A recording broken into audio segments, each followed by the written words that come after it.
Hello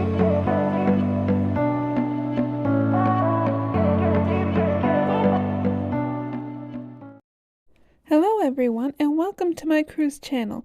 Today we're going to talk about port days versus sea days, but before I get into all that, I must ask, if you like this video, if you find it at all helpful, please hit the like and subscribe buttons below. Alright, so let's get to it. So it would probably be helpful to know what the difference is between a port and a sea day. So port days is basically you're on land, you're visiting a new place, new location. Sea days, you're not going to see any land at all, and there's quite a few noticeable differences. So with the port days, as I said, you're in a new location, and you can either take tours, either independently or through the cruise line, or you don't have to take a tour at all and just stay near the cruise ship if it's a location that you've been to before. That's generally what I tend to do if it's someplace that I go to a lot. However, if it's a completely new place, you might want to consider booking a tour just so that you can kind of get the lay of the land, a little bit of history. Now, if you're budget conscious and you want to take a tour, you want to look for the Black Friday sales.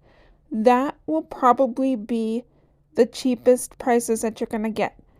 Now, you will have some people that will say, oh, you should book independently, or you should book through the cruise line. The perk that you have with working with the cruise line and booking through them is if for some reason something happens while you're on the tour and you're delayed, they will hold the ship for you, okay?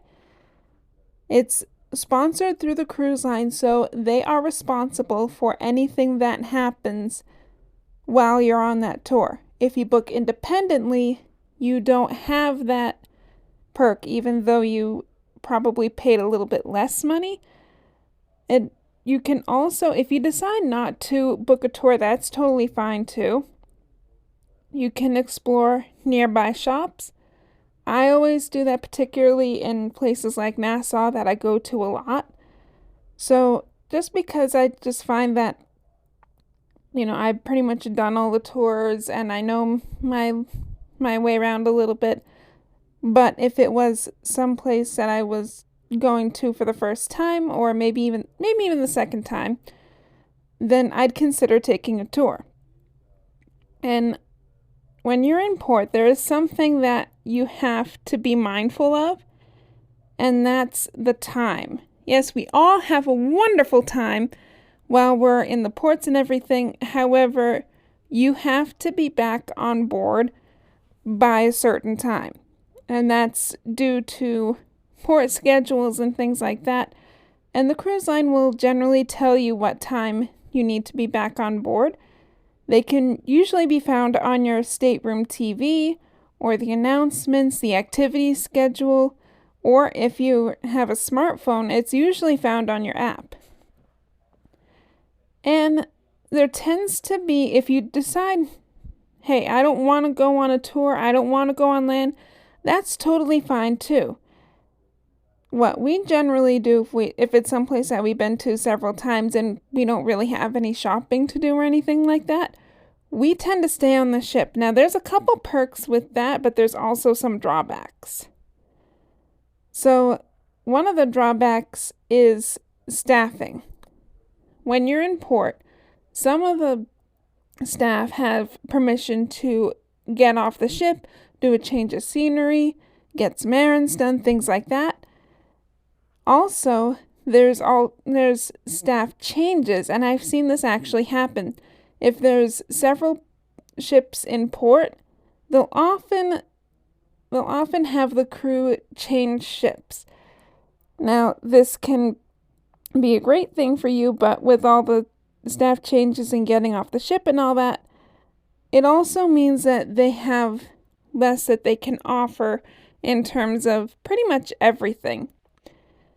So, and one of the ones that's affected, at least in my mind, the most, is the activities, because generally half the ship is off on shore. so they don't have as much broadband to offer as many activities. So you're going to generally find more trivia games, more, kind of a laid back atmosphere. But with that comes a perk, because they're expecting a lot of the passengers to get off on the ports as well. So if you choose to stay on board, then you generally don't have a lot of crowds, and you really don't have a lot of lines for some of the attractions. So if there's a must-do attraction for you and you don't get to it on a sea day, do it on a port day before everybody gets back on board. Now, with that said, if you're in port near at a private island, there are some activities that are offered while you're on the private island sometimes, such as volleyball games or, for the kids programs, treasure hunts, something like that. Those will all be listed in your daily activity schedule as well. However, on sea days, things tend to be different. Sea days, you're not getting off the ship.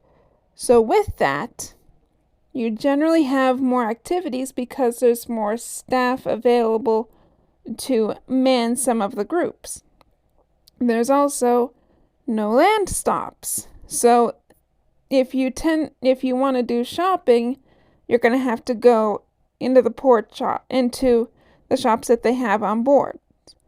There's also generally longer lines for food and attractions because there's more crowds on the ship.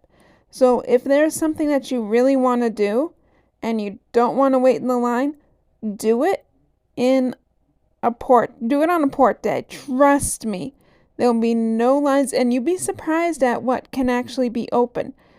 So with that in mind, I want to know, which do you prefer? Do you prefer a port day or a sea day? So let us know in the comments below. And again, if you like this video, if you find it at all helpful, please hit the like and subscribe buttons below. And I will see you soon. Bye.